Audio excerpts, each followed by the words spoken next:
Let's go over a merge sorted array. So we're given two integer arrays, nums1 and nums2.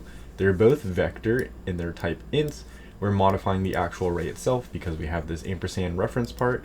They're sorted in non-decreasing order as well. Two integers are passed in, m and m respectively, and they represent the number of elements, so the size that is inside of our arrays. We want to merge nums1 and 2 into a single array sorted in non-decreasing order.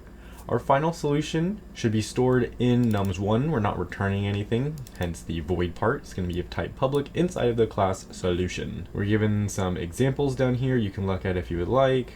Also some constraints, so it's important to note that the nums1 length is going to be m plus n, hence we have all these zeros right here, so we can assume that for our cases we'll be adding like 3 more to the end here. Can we come up with an algorithm that runs O(mn) time? Yes, I think we can. So let's start this out. Before we start doing this, know that there is a sort method that exists. And this sort method can help us sort a collection. So in this instance, an array list. What you're going to need is a array beginning and the array ending as well. So with these two things, we'll be able to sort it. We'll do that in a second. So without worrying about sorting, what I'm going to do is I'm going to just put these two together and then worry about the sorting last. So let's combine these two arrays. I'm going to do it in a for loop. In A, I'm going to start at 0. And the reason why I want to do that is because I want to get the indexes of here, starting at the 0 index, and append it to this nums1. So A has to equal 0. And then we are going to want to run this as long as A is less than. Now, since we're just basing this off the nums2, it's going to be off the nums2 size, so we want to run it as long as it's less than n. And then we're going to have A++, so we should be incrementing that from there. Now, after this, we are going to want to do the appending.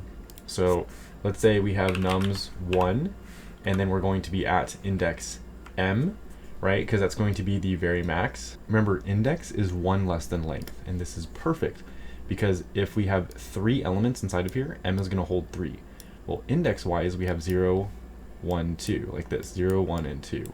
So when m is 3, right here, we're actually going to be looking at this spot. So it's perfect for us to then add in the value at the nums2. So let's do m. We want this to increment every single time, so we're going to do plus a. And we'll set this equal to, so what we're doing is we're setting whatever element or whatever we have on this side is going to be set at the index at which this is. So we can have nums2, we want to get the element at the a index because it's always going to be increasing all the way until the end, and it's going to end our line. So we are essentially storing all of the elements from nums2 to nums1. So all of this is going to be populated. However, it's not going to be in the sorted order that it wants us to have it in. Instead, what we need to do is sort this before we finish it. So let's call the sort method. The sort method is going to look like the following. It's going to be sort, it's going to have 2 parentheses like this, and it can take in a few parameters. For this example, we want to take in the parameters of our array. So we want to do the array begin method and the array end method. So the begin function from an array, it's used to return an integer pointing to the first element of the array container. So that'll be like this. And the begin function returns a bidirectional iterator to the first element of our container, meaning we can look at all of these inside of here just fine. Now, what we need to also have is an end. So I'll do this right here, nums1 dot begin. Remember, this is a method, so we have to have parentheses. Separated by a comma is going to be our end. So the end returns an iterator pointing to the past end element in our array container. What's the past end element? Well, we know that this is the end, so it's going to return 1 past that, this spot, which is great because we want to sort this entire thing. We want to have the end not including.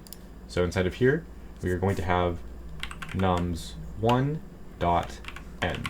And again, this is going to sort the array up until the past after, so past end, which means all of these elements will be sorted.